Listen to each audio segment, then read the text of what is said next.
One. Hello, world. My name is Ashley Collins. Welcome to my YouTube channel, The Breakup Diaries. I have a super special, awesome guest with me here today. Introduce yourself for the camera, please.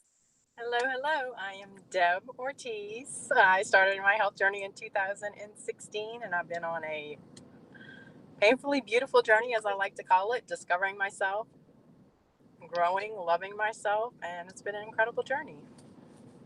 So, 2016, what was the transition for you? What happened? What occurred for you? Well, I weighed about 211 pounds, more What? like give, or probably closer to 215. One time I weighed 245 pounds. But I got a phone call from my doctor saying that I had type 2 diabetes. And I was so scared because my dad had so many health problems. I just didn't want to go down the same road as him. So I said, give me 3 months without, I won't eat any sugar. And I lived off of sugar. I was addicted to sugar. And that was the hardest thing I ever had to do. That moment, like as soon as I hung up the phone, that was it. I don't know. It's like I had this drive in me to succeed, to just to reverse my diabetes and just to live a healthy lifestyle. I mean, I'm 55 years old now, and that was the first time I think I've ever just really committed to doing something like that. And it was so hard because I had 3 weeks of sugar withdrawals, and it just What led was me. that like physically with the sugar withdrawal? What was that like physically?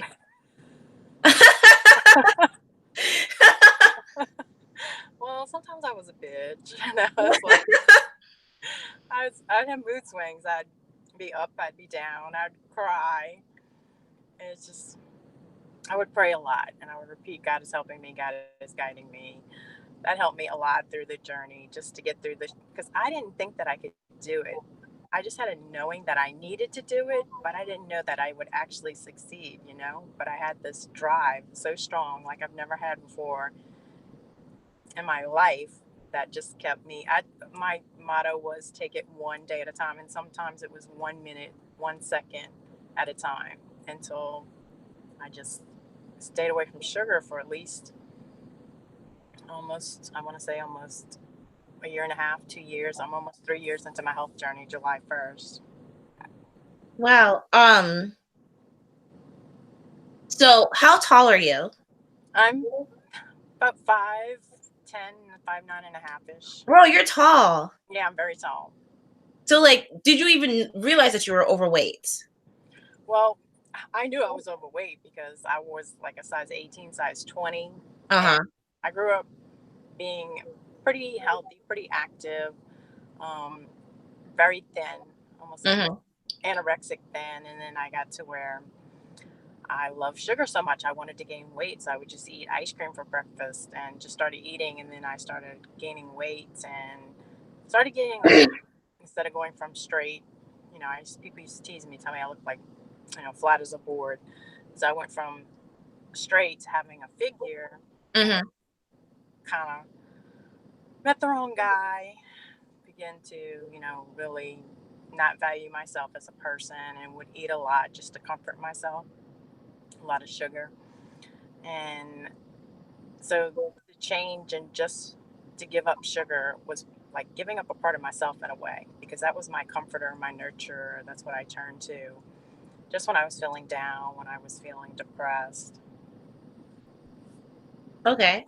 So when did you start documenting your journey? Was it since 2016? Yeah, 2016, because I was in a weight loss group. We have got this, it had like 5,000 members, and I ended up becoming a moderator for that group. But I would just share, my ups, my downs, when I was succeeding, when I, was failing. I just started sharing all that. And it is quite an emotional ride. You're going up, down, you're having all these mood swings, and you have these triumphs, and then you have these setbacks, and then you get what feels like you get hit by a brick upside the Mm-hmm. head, because you have all these hardships going on, and it's a constant roller coaster ride up and down. So it's just like I just started making a YouTube channel and to share my weight loss journey, and it just kind of evolved from there. So how much do you weigh now? Right now, I did get to a 70-pound weight loss where I looked very thin. It did not look good on me. I mean, I was like really straight, and I thought I wanted to weigh 141, and I got to about that. I was like, no, this does not look good on me. So I was going through an emotional healing, so I started turning to sugar again at the end of last year and the beginning of this year.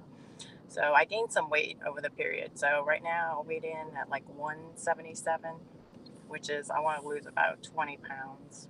So what is normal for your height? For my height, from my according to the scale, the chart, because I work Yeah. out weights now, so I do have muscle. But according to that, I should be like 140, 145. But my dietitian said I shouldn't weigh then less than, I think she said 180. So I'm in that range. That's good though. That's great. Yeah, it's just my stomach. I want to lose my stomach because that's Oh, really the first weight same. that I gain is in my stomach. Same. I saw your story today on Instagram, which we'll do a shout out to your Instagram in a second.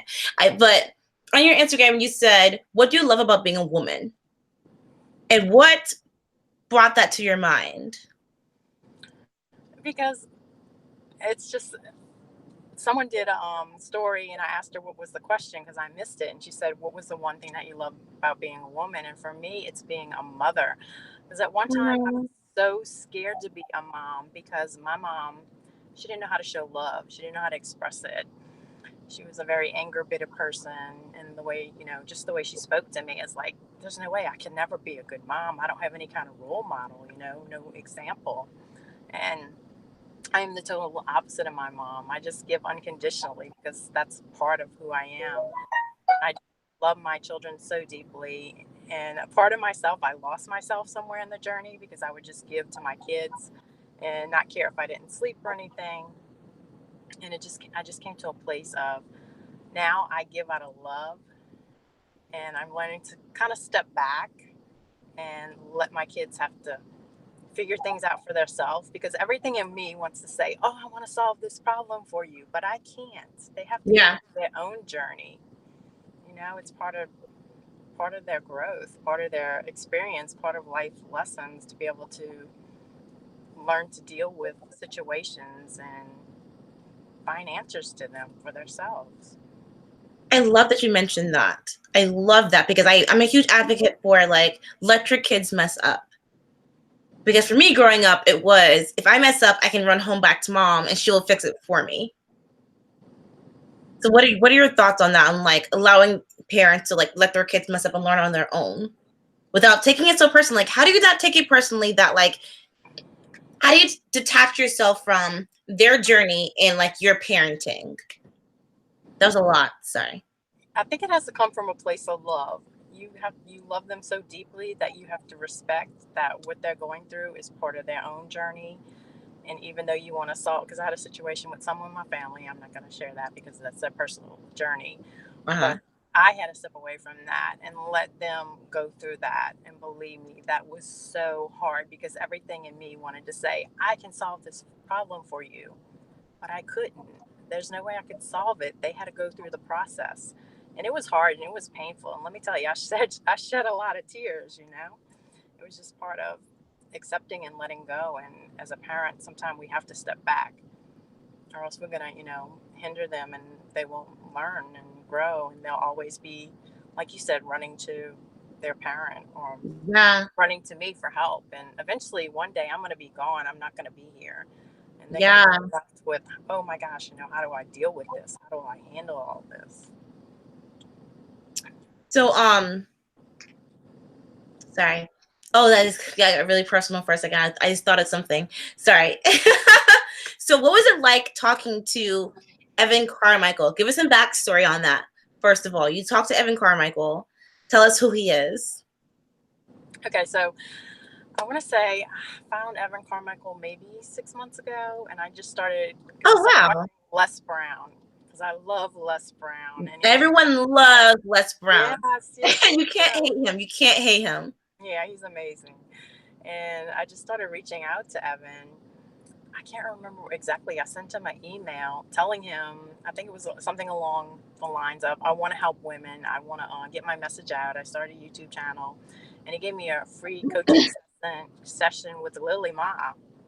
Yeah, Lily's awesome. And that, I'm telling you, I think it was October 1st, 2018, and that changed my life so, so much because I wanted to be this positive person in my YouTube channel because so many people just share the positive. They don't want to share the brokenness because Yeah.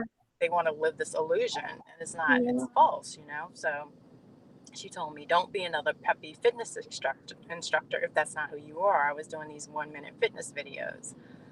I can't remember how many I did, but I was doing every day, whether I felt like it or not, trying to motivate people just to say that, hey, you can spend 1 minute a day just to start your fitness journey, you know?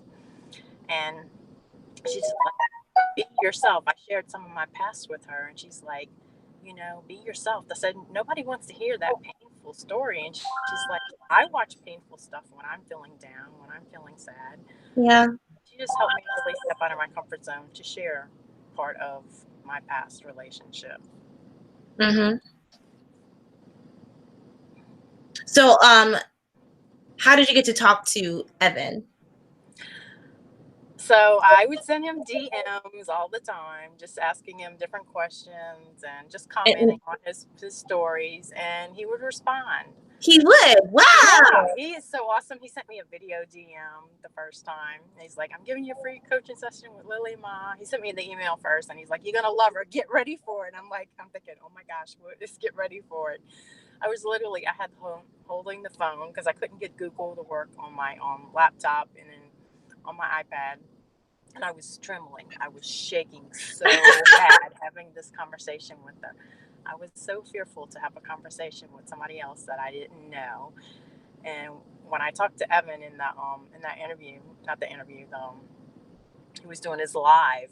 I was still scared. You can't tell that because I had my legs like this, Oh my and God. No, like I you had look my scared. phone You look like scared. this, and You look I was scared. Yeah. literally Your stabling body language was myself. so tense.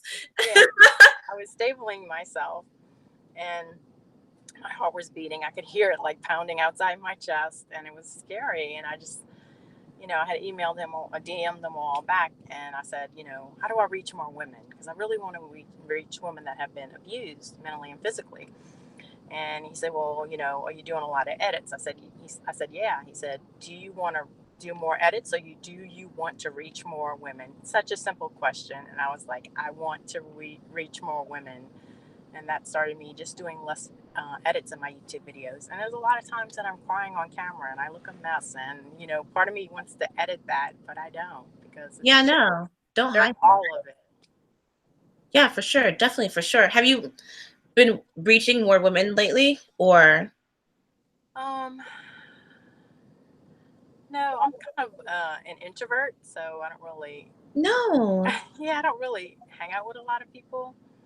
Well, like, I do have a few friends, but I did have the situation where someone knocked on my door, a woman, and she wanted me just to watch out while she went in her house because she had been in a situation where she had been abused. And I went in the house with her because I was not going to let her go in there by herself. And I'm telling you, it was so empowering to take that back, something that I felt that had been taken from me. It was just really profound experience. so tell if you feel comfortable, tell us about your previous marriage. Okay. Well, first I'm gonna tell you what I told her because she was saying, she told me what happened and I could see just the house was a mess and I told her my story and I said I'm a domestic abuse survivor. I got married when I was young and she's like, really? And I said, yeah. And that was the first time ever really saying that to someone that I know. I mean, don't really know, just to share that. And she got out, but now she's back in the same situation. But I understand that because there is a fear of leaving. Yeah. I got married when I was 16 to a very abusive man. My dad signed for me to get married. Mm-hmm. And he was just like very mentally and physically abusive. I think he only busted my nose once, but he didn't really put bruises where people could see it. Yeah. They were on Yeah. my arms, but a lot were, on my body where you couldn't see it, and also mental. That was a big thing, mental. Yeah. And So how long were you guys married for? I was married, I think it was 2 years. I ended up having to escape to get away because he kind of kept me like like a prisoner for 24 hours and just did some things, tortured me in certain ways, and I was able to escape by hitting him over the head with a wine bottle. He had all these wine bottles that he collected. So It's okay. It's okay. I think it's the part that It's okay. It's okay. Take your time. Take your time. I said I wasn't going to cry on this interview. No, take your time. Take your time. It's okay. That I was completely naked. So I grabbed the work smock on the way out Take your time. and I threw it on and ran through the apartment complex asking people to help me. Only one woman had a little kid let me into her house Yeah. and gave me a pair of shorts because only the top part of my body was covered. Mm-hmm. I mean, I have forgiven my ex-husband. It's just, I guess, thinking about that and sharing it, you know? Yeah. But here's the thing though, like, here's my problem with people who judge people who were in domestic relationships. They always say you should know better. You don't know better at the moment. At the moment, it's your fight or flight, right? You're like, I just need to get away. At the moment, I just need to get away. And people don't get that. Yeah, he always told me if I left him, he would kill me. He would rather see me die. Yeah. And there was a situation where I worked like this restaurant, and this guy was flirting with me, and he gave me a tip, and so I mentioned it to him, and he went and confronted this, and this guy was way bigger than him. He went and confronted that guy who happened to work at the same place as I did, and that guy never ever spoke to me again, never sat in my section. So, and he was like this. My ex-husband was like this charmer, but he knew how Yeah. to Yeah. manipulate.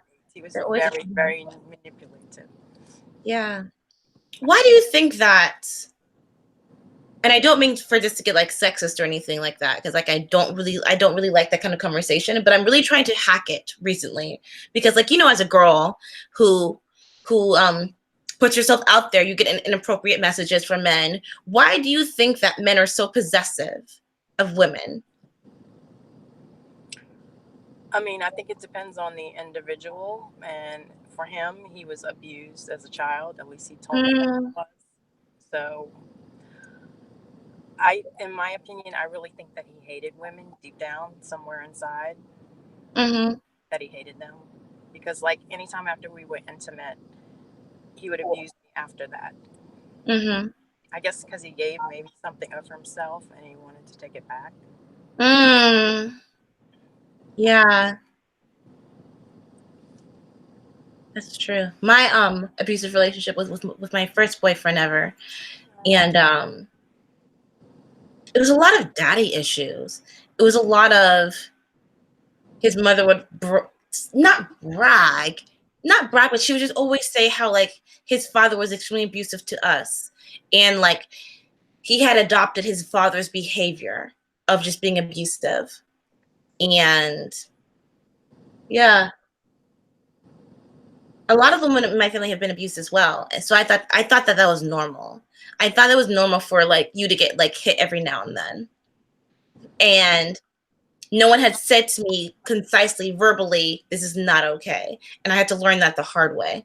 So, like, what you're doing, I think, is brilliant because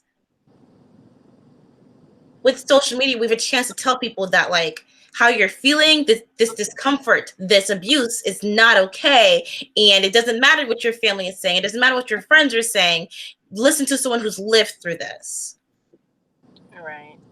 As Yeah. far as my mom, I mean, just from what I felt, that she didn't really care. I grew up with her Mm-hmm. saying that, I didn't have the role model. Like I said, my mom would tell me if we got in a fight or whatever, she'd be like, I hate you. I wish you'd never been born. And I could never, ever tell my kids something like that. She That's said that to you. uncool. Yeah, I was, I don't really remember most of my childhood, so I know I was like in middle school, and yeah, and so if your own mom doesn't love you, your own value of yourself, your self worth, it becomes nothing. You feel so Yeah. insignificant. So you see this guy that's paying you attention, and you feel like, oh, this is love. You don't really Yeah. have. My dad wasn't a great role model. He had his own problems, and it's just, oh, this guy loves me, and then he'd hit me and whatever, and then like he would buy me something, like, oh, I'm so sorry, and then buy me something, and then it's a vicious cycle because it keeps continuing, and then it's to where you're in that relationship. And I worked at the time, and nobody knew because I never ever told anybody. My dad once saw the marks, some bruises on my arms, and he said, I'll just call him John. Does John hit you? And I said, no, I ran into a door. And he said, oh, okay. Mm, The signs were there, but he wanted to be in denial. yeah. Mm. I would love to see more videos about that. Just clips about that. About what? The denial? Yeah, for sure. I mean, I guess I'm guilty of that too, because as I'm dating, like I guess I don't really talk about out loud the signs that he's a bad guy. I'm a very fast dater. Like, all it really takes for me is like 1 or 2 dates, and I know that you're not right for me. Yeah, they say there's a knowing in here, but I'm just now, like I said, I'm 55 years old. I'm just now coming to realize that I had post traumatic stress disorder, all this stuff. I had no idea, not a clue. And how long have you What? been married now? Oh, now I'm married to my husband, my third husband, 24 years. Ah, 24 years. Yeah. I met him when I was 20, after my son was born, my first son. So, like 23 years. So, we dated for 8.5 years before we got married. 8.5 years. So, we've been together a long time. Wait, what made you wait so long? It was him. He was a party guy, and he's like, Oh, not ready to get married yet. At how least did he's you guys meet? honest. How did you guys meet? How'd you guys meet? We met at work. We both worked in retail at Hmm. Kmart. He was in college, and he was working there on the weekends, and that's how we met. Like, who asked who out first, though? Well, a funny story is, and even the priest talks about this at our wedding. Uh, I lived around the corner, so I would just walk to work, and there was a receiving dock, and he told his manager, "I'm gonna marry that girl one day," No, he didn't. before he even knew who I was, because I was tall, and he likes tall women. No, he Yes, didn't. yes, Oh my God. That's so cute. yeah. So, like, what do you guys do to make it work? Oh my gosh, we are so opposites. I'm not kidding. 100% opposites. Um, I respect his opinion, and hopefully he respects my opinion, and we're learning to. I mean, 24 years of marriage, we had our ups and downs, and the boat has been so rocky and trial and error. And what really has helped me have a lot of compassion for my husband lately is just meditation, being able to just quiet my mind and seeing him differently, because I know how hard he works, and I know how stressful his job is, and I could easily, if he's comes home and he's in a bad mood, I can say, well, why are you taking it out on me? I can also be in a place of just listening to him and understanding, hey, it's not really me he's mad at, it's what happened at work. Yeah. Instead of being the ego taking over, well, you can't tell me that, you can't do this, you can't do that. The ego wants to be like, bam, bam, bam, there you go. I have to be like, That sounds like me. go away, go away. So meditation's really helping me a lot. I think to have more compassion for my husband. Okay, so you said something that like I'm a little curious about. So do you still have doubts in your relationship? Like every now and then? I mean, yeah, everybody I think has some doubts because Really? marriage is hard. Wow. It's not easy. Like even like Evan was saying that marriage is hard. Everybody has the ups and downs, and we survived Hurricane Katrina together, many hardships, and I still love him to this day, and he loves me. So there's not the lack of love. I guess it's just patience on both our parts. You know, just have to be patient with him, and he's not as easy because he said you get to stillness way more faster than me. You get to like he'll go on vacation and be restless for like 3 days, and me, I'm like I'm there. I'm like I Yeah, don't have to go on vacation. I can go in my backyard and meditate. I'm at peace. that's beautiful. That's awesome. How did he propose? Oh, somebody ruined it for me. Somebody ruined it for me. I kid you not. We were at a work function, and this girl was really drunk. It was a Christmas party, and she said, "You're gonna get something so special." And she's kind of waving her ring around. She's like, "And the same thing happened to me." And he came the next day. I think I was taking a rest. I was resting, and he asked my mom if he could come see me. And he got down on one knee, woke me up, got down on one knee, and said, "Will you marry me?" And I No. later told him that I knew, but I couldn't tell him right then and there because I couldn't break his heart like that. No, yeah. But it's so sweet to like wake up and like have someone be like, "Hey, that's so sweet." Yeah, because I worked a full-time job, and sometimes it was 40 plus hours, and I had my son. Wow. Yeah, so I was taking a nap. That's so awesome. Oh, okay. So other than vlogging and creating and working out and meditating, what do you like to do for fun?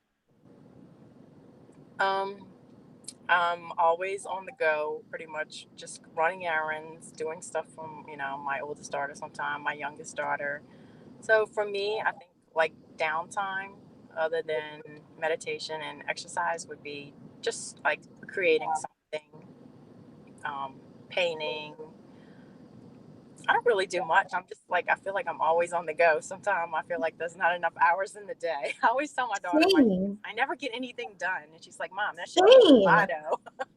Same though. Honestly. Yeah. What did your family feel about your vlogging? My husband is very supportive. He will tell people, like he met somebody in the elevator, a lady, and he's like, my wife's got a YouTube channel. She's on this weight loss journey. Check it out, and he'll give my name. I think that's very sweet. That is super sweet. My son he's 33, and he's just 34 now. He's over the top, just so supportive, and like, Mom, you rock, go! I'm so proud of you. And my youngest daughter, she wrote a letter or something for school. She had to do a speech, and this makes me so teary-eyed. She said that I'm her inspiration, and I was a very negative person at one time, super negative. To say that, wow, my oldest daughter doesn't really watch my videos. She's 20 something, she's doing her own thing, and I get that. Yeah, yeah, yeah. But she's still supportive. But what did your youngest daughter like write in her letter? Um, I don't exactly remember, but just she finished it just saying that my mom is my inspiration. That's beautiful. Wow. So beautiful. Okay. So what are some of the like daily frustrations of being a creator? For me, it has been my phone, because I do everything on my phone, and I've not had enough space, and I have to keep deleting apps and stuff. So Bro, I upgraded same. to iCloud, so I got extra storage now. But it's just finding the time to do it, because with the family, my day doesn't always go as planned, because it'll be like, I'll be meditating sometime, and they'll tap me, come fix breakfast or whatever. I'm like, don't you see my eyes? My eyes are closed. I'm meditating. But I understand my husband works, and my youngest daughter is getting ready for school, and I bring her. So it's like I stop doing what I'm doing and take care of them. Sometimes it's just constantly taking care of them. And it's like, then by the time I get to do my video, I'm like, oh, everything I was thinking is gone now. Dude, all the time. Yeah, right? Yeah. I'm like in this mode. I have some like awesome Oh my gosh, this is great. awesome speech prepared in the shower, and I'm like I don't know what to say. That's so true. Do you meditate laying down in lotus pose? Oh no, I'm I have such bad knees, so I just meditate. I'll meditate in my car, just sitting like this. I'll meditate. If I fall asleep, Wow, I meditate really? in my bed and I'll fall asleep. But I meditate anywhere. Meditate on a park bench. It doesn't really matter. And what do you think? What do you reflect on? Well, mostly I like to use the Insight Timer because I like either music or a guided meditation. I've only tried it a few times, just stillness. And you're like, if I go to the lake, I'm sitting there listening to the water and that. So that's a meditation in itself. But to actually, I want to venture out and just start like sitting perfectly still, perfectly quiet, no music, no nothing. And because I do get insight just from listening to like music, and then Yeah. stuff will come to me. But just to actually be with my own thoughts and, not constantly having that monkey mind chatter that they call coming through. I haven't really tried that too much, but I do want to start doing that. Yeah. Yeah. Um, it's so interesting that you say that because I listen to meditation music while I sleep. And I've noticed recently that I wake up when it's not playing, which is not healthy. I listen to it too, and I go to sleep like a baby. But what wakes me up is I go to sleep because my husband, he's sleeping, so I don't want to wake him up. I have the earbuds in. Oh no. Yeah, and I wake up with them, and they're uncomfortable, so I rip them out and I go back to sleep. Has that been giving you like earaches? No, it doesn't really. Okay. Just for a few minutes, it hurts, and I take them out. Okay. Okay, that's not bad then. Yeah, but that's the way I go to sleep because he's a very light sleeper. Even though Mhm. he sleeps with earplugs, he's still a light sleeper. I don't want to wake him up, so. That's so cute. That's awesome. So wait, where do you live again? Uh, New Orleans. Nolans. Yeah. So you lived there when Katrina was happening. Yes. What was that like? Well, we evacuated to the other side of the lake, which is about an hour away. So we were still in well, not where it had as much destruction, but power went out, trees were going down. We didn't experience what they experienced on the South Shore, this side of the lake, with the flooding and all that. But my husband, the insurance type of work that he does, he had to go, into that and see the houses and destruction. Really, really was. I think I was somewhat in denial, talking about denial again, because when I finally went to my house to go clean stuff and just going through like, I remember just going through like pictures and stuff, thinking this means nothing, and just kind of like throwing stuff away. Yeah.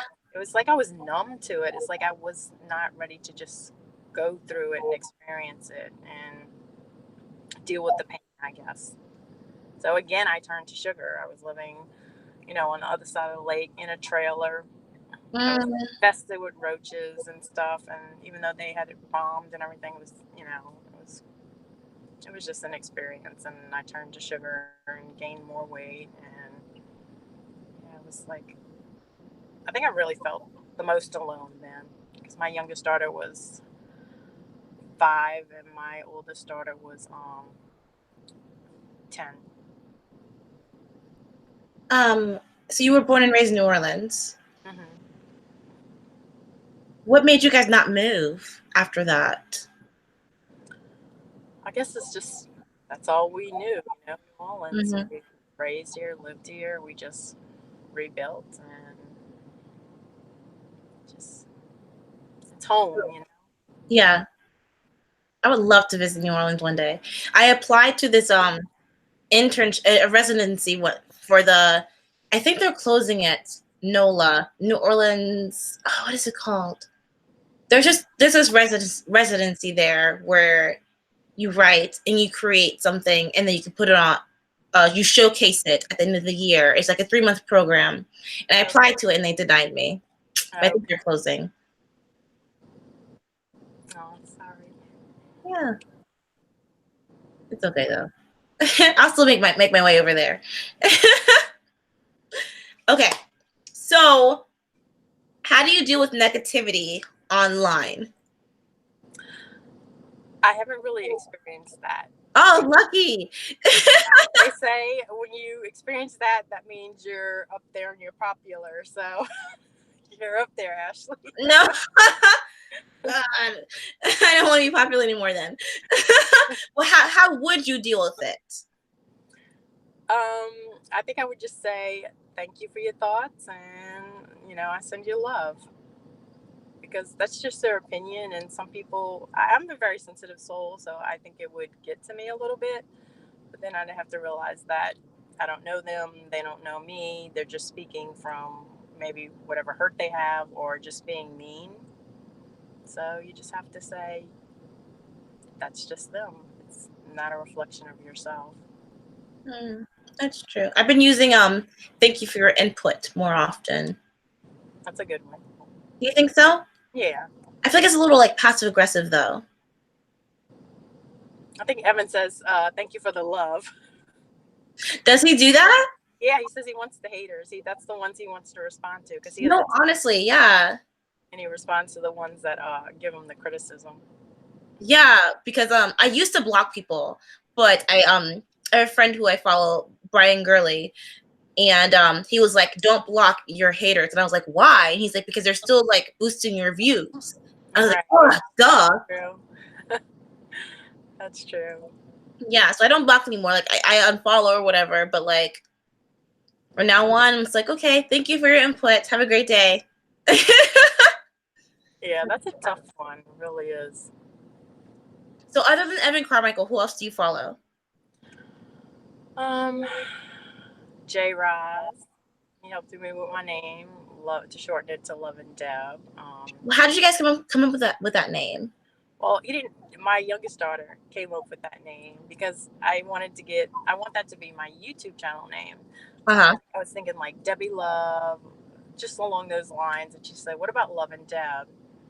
Loving Deb or Love and Deb?" And I'm like, "Yeah, I love it. That's perfect." And so and I was asking Jay Raz about it, and he said, "Yeah, because some people call me Deb, not that many. But my nickname is Debbie." So, yeah, he said Love and Deb. He liked Love and Deb. So I was like, "Yeah, I like that." Even some of my stuff that I have, I used the name Deb instead of Debbie. Some of my accounts and stuff. I love that. I do love it. Okay, so Evan Carmichael, Lily Ma, Jay Rise, who else? Lynn, she flamed lioness on Instagram. Yeah, shout out to Lynn. Wait, Yes. hold on. Let's give her a shout out. Hold on. I'm gonna do an Inception video. She's gonna love this. I think she's been having like a rough time recently, so she's gonna love that we give her a shout out just now. Okay, ready? Video within a video. So, who else do you follow? Lynn, Flame Lioness. Yes, Awesome. Lynn. She's the best. So you did a podcast with her, right? Yes. It was an emotional one. I seem to get emotional in videos, interviews. And I'm sitting here driving to the park, so I, have quiet. I'm like, I'm not gonna get emotional. And what happens? I get emotional. Yeah, but she is so insightful, and She's so deep, right? I know. And I can learn so much from her just listening to her, and I love listening to her podcast. And she did the one with her son, and I think her son, Jaden, he's such an inspiration. I said that to her. I was like, he is so deep. Yeah, I love the way he closed, trying to get with the subscriber message. I thought that was so cute. He's so adorable. Like, yeah, I love that. She has no idea like how much she's helping him. She probably does, but like she doesn't. I think sometimes parents don't feel appreciated enough, or they don't feel. I don't know how to put it in words. They just don't. My kids will sometimes, like my oldest daughter, she will write me the sweetest letters, just thanking me, and it's like, and then in that moment, I'll cry because I feel that appreciation and that love so deeply. Then just, we end the phone call all the time. I love you, Mom. I love you. It just becomes a habit of saying that, but I mean it deep inside. But to get a letter, just saying how much they appreciate me, it's like, it's worth more than any present you could buy me, Okay, now you make me feel guilty. Right? Your mom. I'm gonna write my mom a letter now.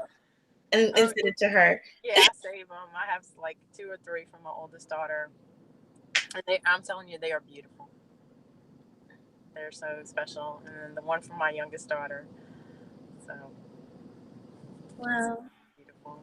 Yeah, and just like a little message from my son. That's that's worth more to me than any present. It really is, because everything else is just materialistic to me. Yeah. You know. Wow. Okay, I have an idea. I have an idea now. I have an idea. Okay. Okay. Okay. So where can people follow you? Love and Deb, LOVINDEB. That's on Instagram, and just Debbie Ortiz, DBBIEORTIZ on YouTube. Yes. And I don't know my Twitter handle because I'm never on, really ever on I Twitter. saw you have a Twitter. I'm like, she doesn't use her Twitter. I had the notification turned off because it was like bam, bam, bam. Because I love Inky Johnson, but it was like bam, bam, bam, bam, bam, bam, bam. Dude, Inky Johnson. Dude. Oh, I see a thing. It says off air. Hmm? I see a notification. It says off air I don't know why I did that. at the top. We're definitely broadcasting though. Okay. Okay. What's the message you want to leave with the world? That people are going to hurt you and you have a choice to forgive them. Choose love over hate anytime, and you're going to find that you love yourself. Come to a place of forgiveness and be gentle on yourself. You're going to want to be so rough on yourself sometime when you do something that you're like, why did I do this? Yeah. So just take away that hate from your own self and fill it with compassion and love, and just be love. Yeah. I'm very guilty of doing that. Aren't we all? It's easy to do that. Which is so weird though. It's so weird because I find that people like us, like creators, we're so much harder on ourselves than people who don't create. They're like, I guess I'll play video games for the next 5 hours. And it's like, it's so weird. It's so weird because like we are working so hard. And I see you working hard, like especially you. You work so hard creating, plus you have a family. Like, yeah. And I feel like I don't work hard enough. I feel like Yeah. YouTube channel, I haven't been doing as much, and it's just like I don't know. I was kind of at a I was talking to Lynn. I was at a life plateau, and I think it was where I was just going through this healing period, and it was just like I just needed to reflect, and I'm learning about it, just a lot about reflecting and just feeling what's inside of here instead of trying to numb it with TV or even meditation. You could try to numb it with that. Sometimes we just need to listen to what's inside here, and that's hard, when you don't when you want to escape. Dude, yeah, for sure. Yeah. Okay. Do you have any last words? If you are scared to do something, you must do it. Step out of your comfort zone. Yeah. It's a way to find yourself. It's a way to. I can't believe some of the stuff that I have shared on camera, and I always pray beforehand, asking God, what is my message? What do you want me to say? And if I would not have taken that first step to just press that record, I wouldn't be here today having this amazing conversation with Ashley, So What made you hit record? I just wanted to share I wanted to help women, and I wanted to share how to lose weight. And it just started there. That one first thought of wanting to help women lose weight, and it just kind of evolved. Then I'll get these thoughts, and it's like, okay, I got to roll with this. Instead of second guessing myself and hesitating, I just started, like, whatever series I felt, I just started recording it. Whether it succeeds or not doesn't matter. If I'm only helping one person, that's what matters to me.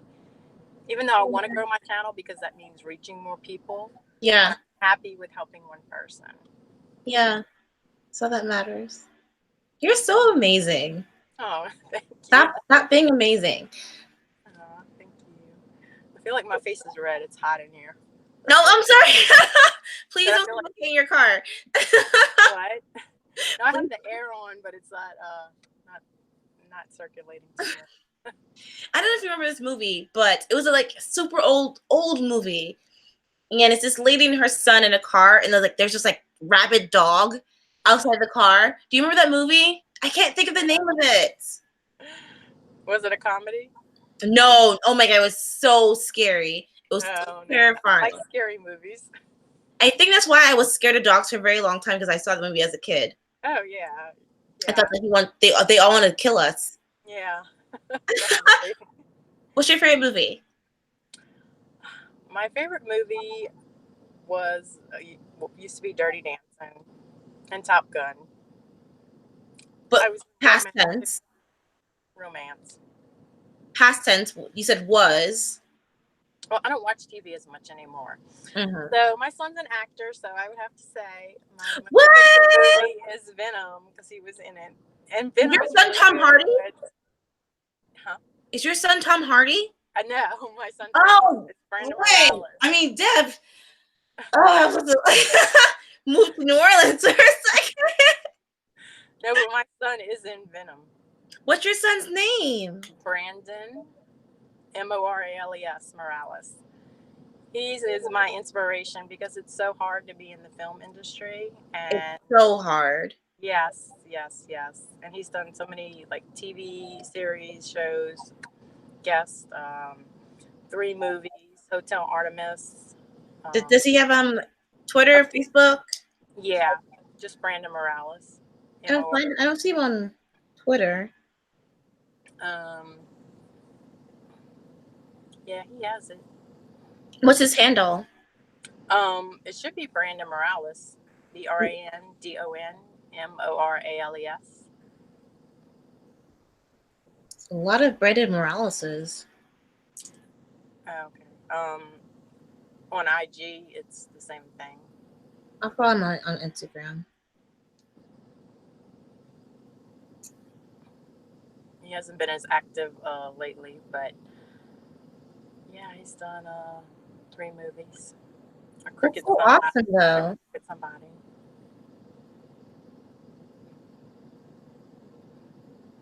Yeah, I get a lot of inspiration from him. His name is so popular. I'm not gonna be able to find him. I can't pull it down to look it, but I can send it to you after. But yeah, send it to me after because like his name is so popular. I thought Ashley Collins was popular, but like I guess Brandon Morales is very popular.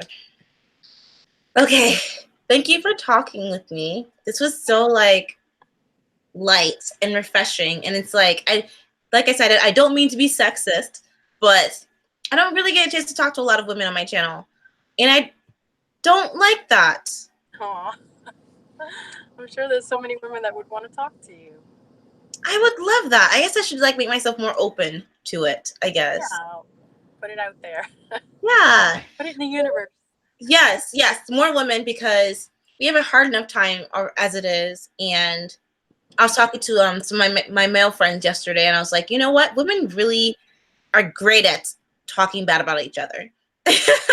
You don't need to tell us that like we look like crap. You don't need to tell us that we're doing this, that. Like we call each other out all the time, and we don't support each other enough. And I think that we should because men buy $1,000 football tickets to see other men play football, but we don't pay to support our friends selling T-shirts. So we should do more of that. Definitely. Okay. Thank you so much for being here. Thank you so much for existing. I'm gonna come to New Orleans one day, and you're gonna give me some good gumbo. I don't know. Yeah. What do you guys I do? make a good turkey gumbo, but I haven't made seafood gumbo. Oh yeah, I love seafood. I love seafood. Okay, sorry. Okay, thank you guys so much for watching. Thank you so much for inviting me. No, thank you guys so much for watching, for like talking to me. I'm like, I'm probably gonna cry for like 10 minutes and regroup. But this was necessary. It's so necessary. It's so necessary for women and men, and for anyone to know that you don't have to put up with what. Okay, let me say it slowly. You don't have to put up with what. You don't have to put up with what you're going through. Oh, one last message. Yes. I'm sorry. After you finish, I don't want to cut you off. No. You go. You are worthy. That's my message. You are worthy. Always remember that you are worthy. Yeah. Okay, I think that's it. Thank you guys so much for watching. Have a great day, weekend, weekday, whatever time that you're watching this in life. Have a great year. Have a great existence, because it can all fade like a flash.